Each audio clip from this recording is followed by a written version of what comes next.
ऊपर नीचे से है, वैसे ठीक ही है। यस, आरती माता जी की। भगवान कृष्ण कब असुरों को मारा करते थे? आरती माता जी, अनम्यूट नहीं हो रहा अभी। कोई नहीं, एनीवन? क्या बात कर रहे हैं, किसी को नहीं पता? राम राम राम राम। सुना था माता जी, বাংলা তো বলতে হবে।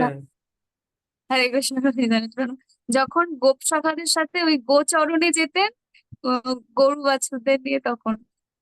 ये तो सच्ची कथा है कि माता जी बोल रहे हैं कि जब गोचारण लीला के जाते थे तब मारते थे, वो तो सही है। पर आपको बताते हैं कि भगवान ब्रेकफास्ट लंच डिनर में उनको खाते नहीं थे। उनको मारने के बाद उनका खाना होता था।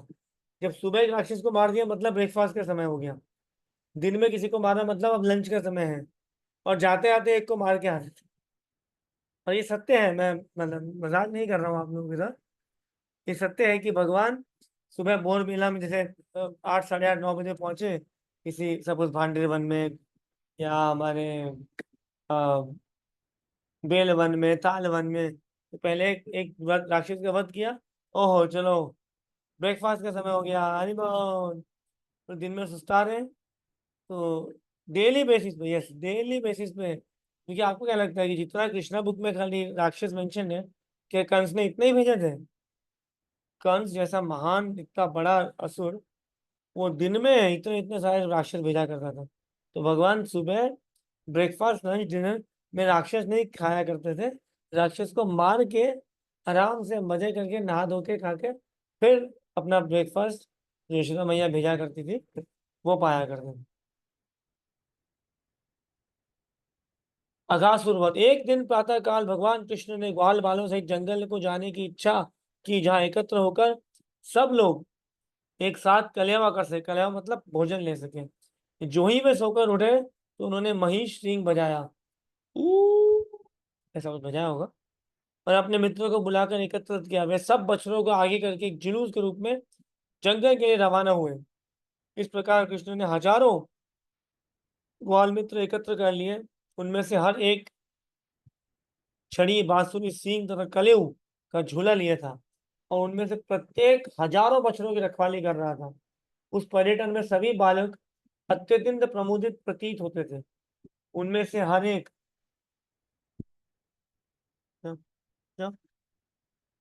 उनमें से हर एक अपने अपने बछड़ों के प्रति चौकन्ना था। जब वे उन्हें जंगल के विभिन्न भागों में चरा रहे थे। लड़के सभी तरह के स्वर्ण आभूषणों से अलंकृत थे, और क्रीड़ा करने के बहाने में फूल, पत्तियां, डालें, मोरपंख तथा विभिन्न स्थानों से गेरू एकत्र करने लगे, और विविध प्रकार से अपने आप को आभूषित करने लगे।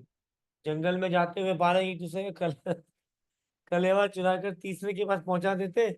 और जब वह बालक जिसका कलेवा चोरी हो जाता या जान लेता तो वह वापस पाने का प्रयत्न करता, किंतु तब तक वह लड़का दूसरे के पास फेंक देता। बच्चों के बीच इस प्रकार खिलवाड़ बाल लीलाओं के रूप में चलता रहता। आप में से किसी ने ये किया है, टिफिन अपने अलग करना वगैरह करना? तो यहाँ तो मित्र यहाँ वहाँ उछाल रहे थे, हम तो स्कूल में खा जाया करते थे। कभी कोई ऐसा कुछ आलू पराठे लेके आए हैं, कुछ अलग सैंडविचेस लेके आए हैं। हमारा एक साउथ इंडियन दोस्त था, वो हर दिन इडली लाता था। तो कुछ दिन तो हमको अच्छी लगती थी। तो उसको पूछा कि तुम हर दिन इडली कैसे ला सकते हो? बोलता, अरे I bring every day different chutney. One day yellow chutney, one day black chutney, one day white chutney, one day green chutney, one day, but the item is same. No no, but the taste is different चटनी।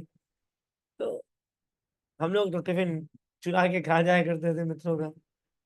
और सौभाग्य की बात ये थी, मेरा tiffin आता था lunch के टाइम पे।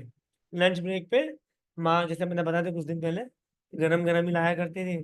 तो अपना टिफिन अपन शांति से खाते थे एक दो दोस्त के साथ बांट के। उसके पहले ही फिफ्थ पीरियड के बाद लंच ब्रेक हुआ करता था हमारा, 9 पीरियड में से। तो 12, 12:30 के पहले ही दो एक दो टिफिन तो खा जाया करते थे हम। यहाँ भी वही लीला। तो जहाँ जो भी इस भौतिक जगत में लीलाएं है ना, लीलाएं तो नहीं है, जो भी चीज है वो सेम भगवान करते हैं, हम उनका सिर्फ यहाँ पे कॉपी करते हैं। अब कुछ लड़के पीछे रह जाते हैं तो दौड़ के उन्हें छूने के लिए प्रयत्नशील होते हैं, और इस तरह भारी होड़ लग जाती है। एक कहता मैं कृष्ण को पहले छूऊंगा, तो दूसरा कहता अरे तुम नहीं जा सकते, कृष्ण को मैं पहले छूऊंगा। कुछ अपनी वंशी बजाते, कुछ महेश सिंह द्वारा नाद उत्पन्न करते। उनमें से कुछ प्रसन्नता पूर्वक मोरों का पीछा करने लगे, कुछ कोयल की बोली का अनुकरण करने लगे। कुछ लड़के आकाश में उड़ते पक्षियों की पृथ्वी पर पड़ रही छाया का अनुकरण करते हुए उसके साथ साथ चलने लगे।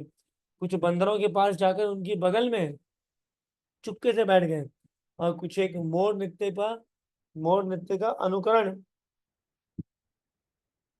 अनुकरण करने लगे।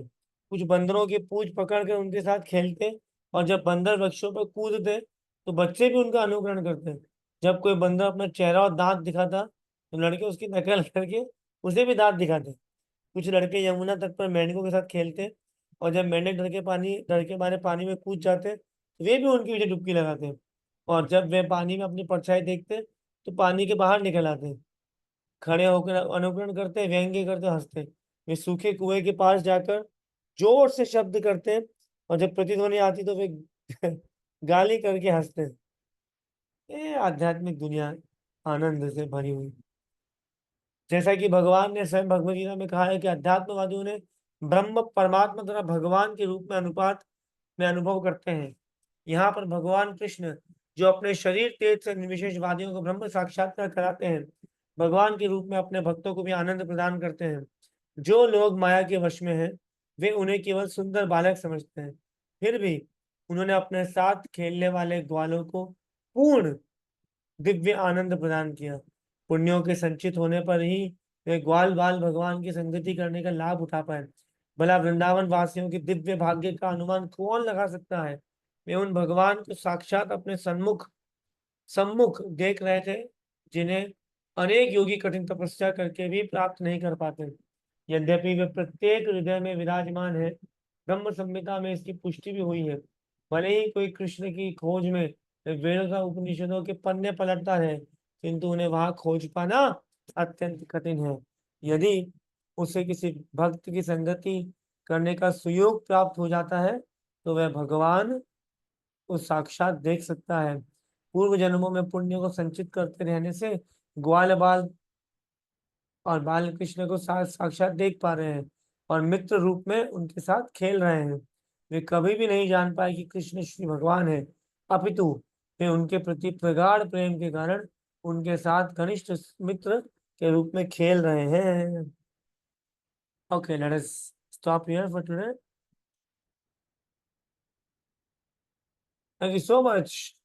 इस कृष्ण बुक का आस्वादन करने में बड़ा ही आनंद है। गौर प्रेमानंद है। हरि हरि।